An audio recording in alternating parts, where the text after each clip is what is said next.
Hi guys. I'm laughing. I should be. But, you know, I report fairly. And although I've been accused not to be reporting fairly, which I do. But anyway. Okay, so news in.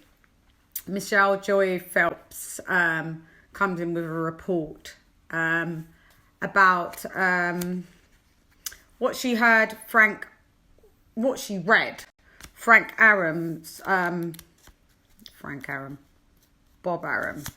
flustered. This is what it is.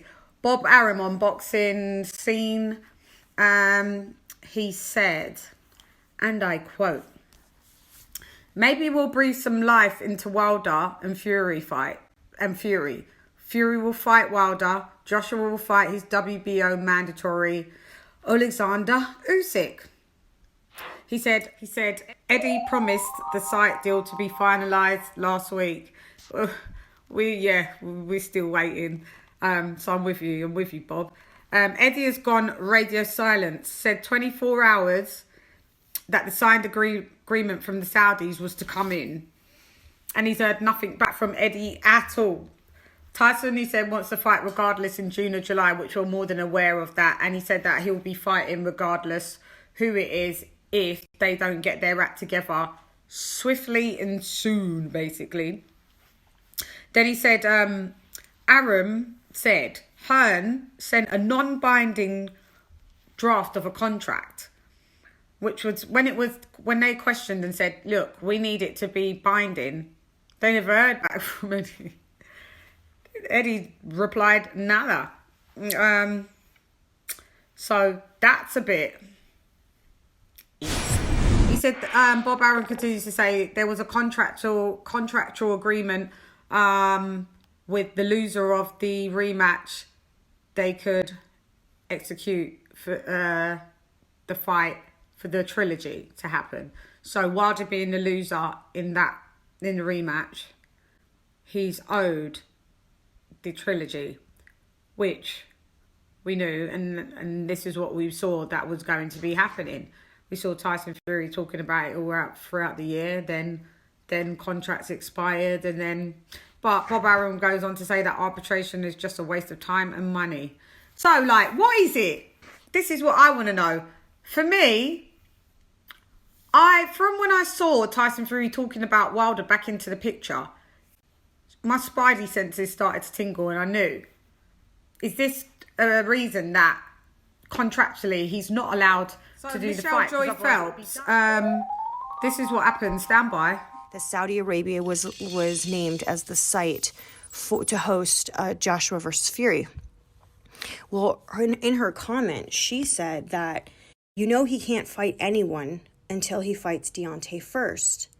Now, I know that she knows what's going on behind the scenes as well, so I'm not quite sure. Wilder's bird clearly wouldn't have said that if there was no merit to it. She couldn't have, could she? As much as we've shot this whole thing down in this but then again, Bob Arum swerves left, right. He's a flip-flopper to the highest degree, because he said they was from mediation and now they're in arbitration and arbitration's finished. And then it went from mediation to arbitration. Oh no, they're back in mediation. Oh no, now they're back in arbitration. There would be no point of any time that Tyson Fury would have to fight Wilder. How many times have we heard Bob Arum flip-flop? So you would think he would be deemed as a credible source because he is within the deal. And maybe this could be the reason why Frank Warren has been so negative about this whole fight, because deep down he knows that it can't happen next. And that's why he's been trying to push it into the latter continually months. Saying, we wouldn't mind to do the fight, a bit later in the autumn months. And, Rob McCracken's fighting in the Olympics. Look, if they know all of this it doesn't matter if they've got a gag order. They don't have to tell us what's going on in the arbitration. But you know what? All they had to do is to say, stand by, there's an arbitration going on, and right now we can't move until that's solved or rectified. This is all Tyson Fury's fault, to be honest. This is all Tyson Fury's fault. Mate, if that was the case, you should have just fought the the man. You should have just fought him. But then again, Wilder, on your team, why do you want to fight someone that clearly was a cheater in 1 and number 2? Why do you want to fight him if he's a cheater in 3? Maybe do you want to fight him because, you know, you've highlighted that he's a cheater and that he can't come in with the same cheating tactics and, you know, and then you can really everybody just plays their part in this, to be honest. It's just negligence all across the board. All across the board. And maybe Eddie Hearn has done a super schoolboy error in Business 101 where you never talk about a deal. I've did this before. I've did it when I've been gassed about something really happening and I've learnt my lesson. Don't speak about a deal until the I's are dotted and the T's are crossed. And it is 100,000,000% going to happen.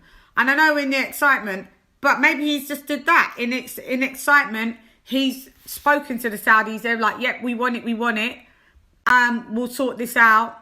And they've come back to him. And then the arbitration's been like, and with his wishful thinking, Eddie's been like, oh, it should be cleared in another 2 weeks. So he keeps telling us 2 weeks, 2 weeks, 2 weeks. And it keeps halting. And that is why I kept saying, I've said it. We ain't heard an announcement for the WBO mandatory for Joyce and Usyk because they may not need to announce a fight because Usyk may not be fighting Joyce. Usyk may have to fight Joshua. And to be fair, and you can go back to all of my commentary from the beginning, I said they should have did Anthony Joshua, Usyk first. And then they could have just gone and done, because Anthony Joshua would have beaten Tyson Fury, but just in case, I don't know, did they not believe in it? And then they went through and said, no, we're going to do this undisputed fight. They should have just taken care of Mandos. Let Tyson Fury do his Mando. Let AJ take care, as he usually does, all his Mandos and successful with them. And move it along. If Tyson Fury lost his belt, AJ would have cleared it up. So yeah, Wilder's bird is not going to surely be saying this just for the sake of leaving that underneath Michelle Joy Phelps's Instagram page. You know, obviously she's privy to quite a lot of information. And this is why maybe John Fury was banging on. But at the end of the day, John, it's your son's fault then. Like, it's your son's fault. Like I said, it's Wilder's fault if the contract really did expire, then arbitration surely would have just been like, done. You let the contract expire, that's it. Or in you know, the act of God clause, the pandemic, there was a pandemic, really, they should have... I don't know, but all I know is everybody is negligent. Tyson Fury, Deontay Wilder, Eddie Hearn, Anthony Joshua, Bob Frank Warren.